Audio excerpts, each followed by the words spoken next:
Offensive lineman Logan Osor. So what have you seen this week from? Sorry.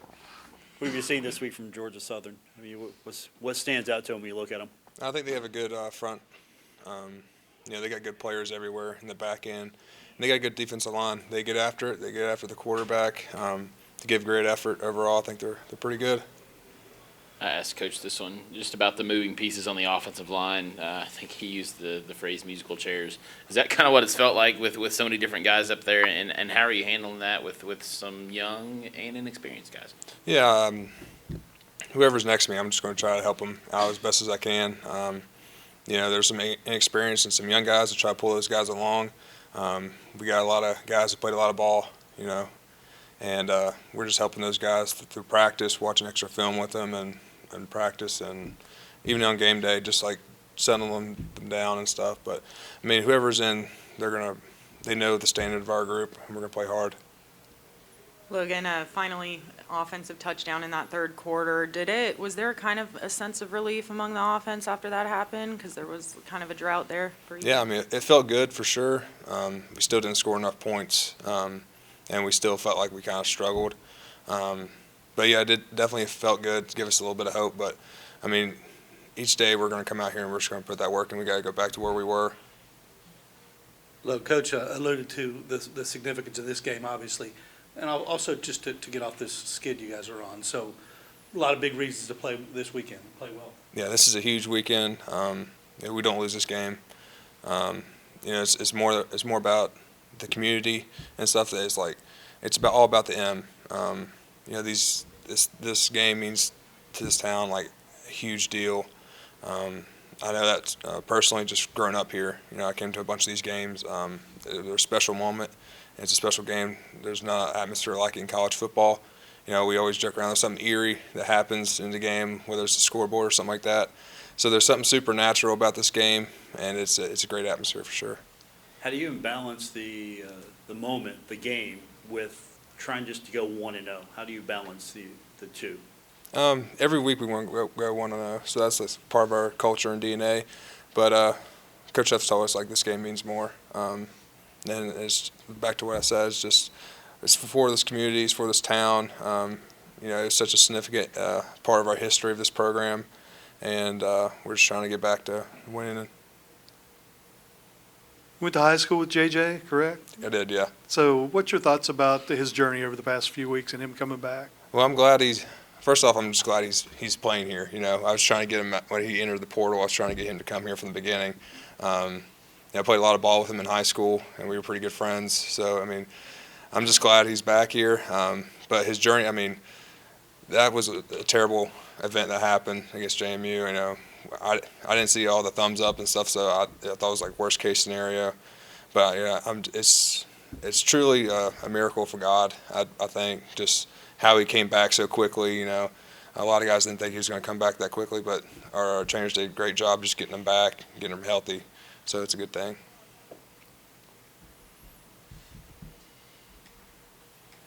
When you look at because you guys have been able to do some good things offensively, you've still been able to move the ball at times. Does that start with being able to run the ball, and how do you kind of come out and establish that so that you can open up things in the pass and so? Right, exactly. You got to establish. I think any offense you got to establish a run game. Unless you're just true air raid, you got to establish a run game so you can open up the pass lanes. And I think we got to get back to running the ball more. Situations prevent us to doing that because we get down so much, and we got to go all air raid. And that gives the defense the advantage because they got their ears pinned back. But having that balance, we've always been a 50-50 offense. And I think whenever you start to run the ball more effectively, it opens the pass game. Then once the pass game starts going, you can open up the run game. So it complements each other.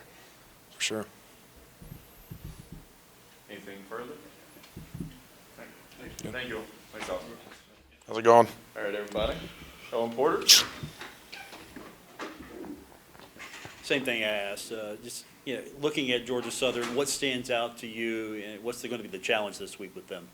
They have a very efficient offense, good quarterback, already over 2,500 yards on the season. Good wide receivers. They're very efficient up front. They know what their strengths are, for sure. a lot of RPOs, max protection, deep balls. They're a good offense, right? They have the chance to run the table and play in the conference championship, so they got a lot to play for. You know, obviously a lot of guys banged up at this point, but a lot of guys playing through stuff. I mean, you played with a club on your hand and looked like more like a glove last week. But you know, just what does it say about you know, just the will to be out there, and what does it mean to you to do so? Yeah, I mean, speaking for a lot of the older guys, that's for the most part guys that are banged up. Right, we're old. Our joints are. We've been through this for a long time. We want nothing more than to be out there on the field with our brothers, especially to win. Right, every week, my cast is slowly getting smaller. Last week it was still clubbed up a good bit. Hopefully this week I can get out of that thing. But I mean, we want nothing more than to win, and this week is an even greater opportunity for that. Ozzie talked about it. It's a game that, you know, we should not ever lose this game. For the most part, we play for each other and we play for our brothers, you know, week by week. But this is the game that, you know, solidifies our community attachment and how much the fans care about us and how much we care about them. So this week we're really playing for those people. Oh, and is that more pressure or motivation because of the significance of the week? Motivation. Ozzie talked about it. I talked about it last night with the team after practice. But, you know, you get that. There's no game in college football that feels the same way that this game does. There's, Ozzie said, eerie. I would say a special feeling whenever you're out there on Saturday night playing in that game. It just means more. Right? I've been at big-time games. Got to watch Penn State and Ohio State one year when they were both ranked in the top 10. The Notre Dame game last year, which was obviously, you know, huge for us, but nothing feels as good as going out there and winning that 75 game. Oh, and as one of the big leaders on this team, obviously you did speak to the team last night. Do you think the younger guys are kind of taking all that on, like they're listening and that, you know, they're accepting this challenge this week? Yeah. I mean, for somebody that's been here between like Ozzie and I, JJ, we know obviously a little bit more. It's more kind of built into us than it is everybody else. So for us, it's just teaching those guys about our heritage and what's gone on in the past, and then how you prepare and then push to succeed for the game. Anything further for OP? Thank you. Thank you. Thanks, Al. Ethan Driscoll.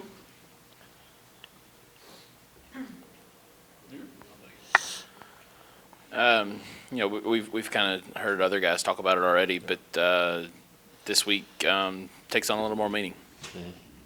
For sure. This is one of my favorite games that I get to play in each year here. This will be my 6th one. And I mean, like the other guys said, we don't lose this game. You know, we know this game is bigger than us. We know this community takes this game with a lot of pride, and we're just going to go out and do what we do. We're going to figure out some things, we're going to get some things fixed, and we're going to go play the best ball we can play. Of course, with the 75 game, you still have to play the opponent. What do you know about them, and what's the challenge going to be for you and your side of the ball this week? I mean, we got to get back to doing what we do on offense. We got to move the ball up and down the field. We got to score points, and we have a pretty good opponent this week. Another good D-line, another good group of DNs, fast, twitchy guys, hard-hitting linebackers. They have like one of the best linebackers in the Sun Belt. So I think we have another good task, but I think this week just means a little bit more. So, you know, guys got to put in some extra work, especially this week for this game, and to come out successful. Ethan, kind of like what I did ask Oz, you guys were able to finally punch it in there in the third quarter. Yeah. Was there a sense of relief among the offense after that?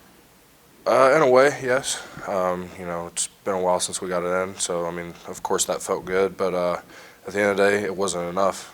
And so, to me, that's just kind of the mindset that I have. I mean, yeah, it's always great to score one, but when the scoreboard doesn't match up, you know, it doesn't really matter. You got to still fix the problems that are there. You guys have been down in the red zone a few times, and you either settle for field goals, or, you know, whether a turnover happens, you get backed up by a penalty. How much of that comes down to discipline?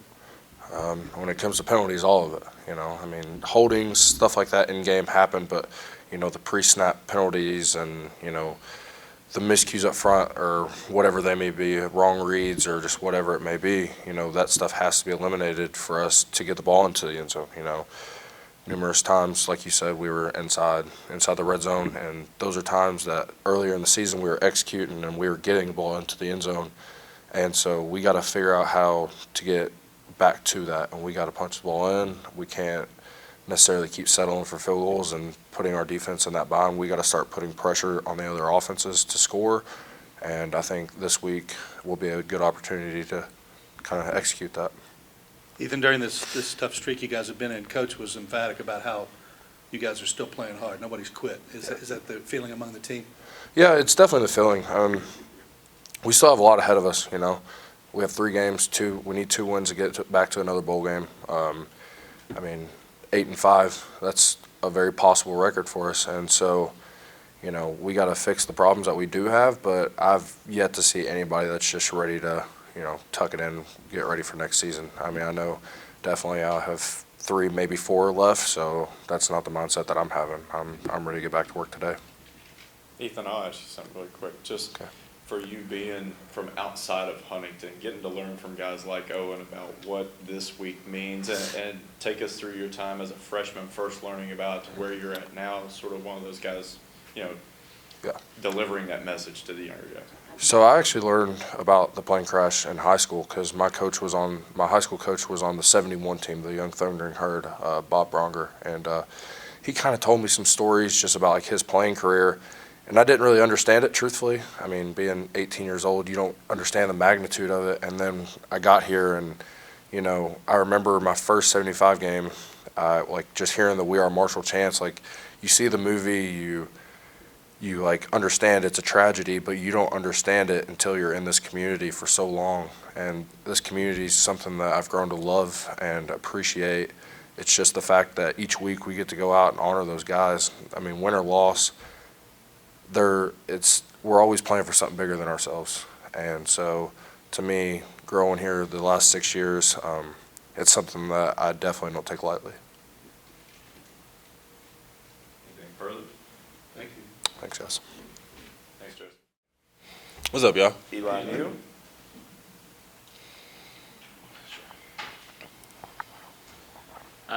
Obviously tough stretch, but kind of like Ethan was just talking about, there's still some goals out there for you guys. Mm-hmm. Is that the focus now? You just go 1-0 every week. Obviously, we've heard you guys say that, but just is there an urgency now too? Definitely the urgency picks up a little bit. Losing 5 games straight is nobody's dream. Nobody wants to do that. And we somewhere in honestly uncharted territory. Never been here before, but we just looking at it as an opportunity to face adversity and win this time. So I feel like going into this week, we're not attacking it too much different. We know how much this game means to us. And like you said, we're just trying to go 1-0 every week, but especially this weekend. When you look at Georgia Southern, what stands out to them? When you look at them, what's going to be the challenge for you? Is there anybody out there maybe catch your eye? They got tons of good players. I like the way the quarterback plays. I also like their running back, number 25. I would say one thing I can say about them, they pass the ball well, and off of that, they're able to run the ball because of when they get defenses spread it out to get ready to cover the pass. I feel like they do a good job at mixing it up and keeping defenses honest.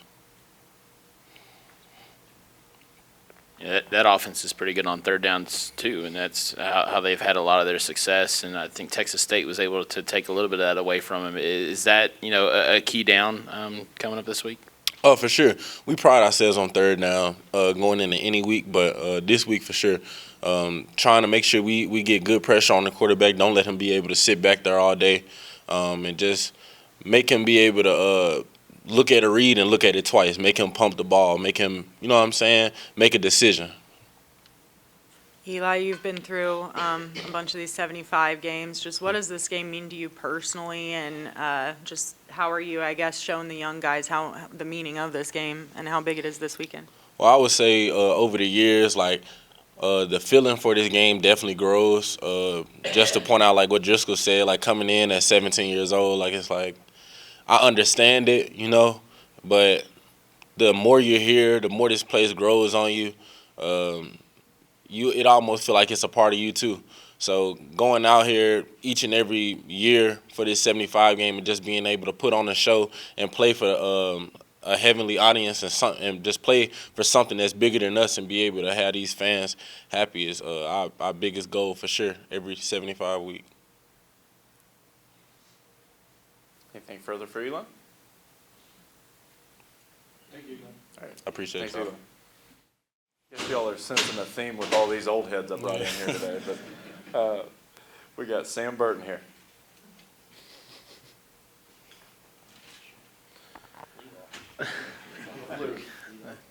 Taking on a nickname. I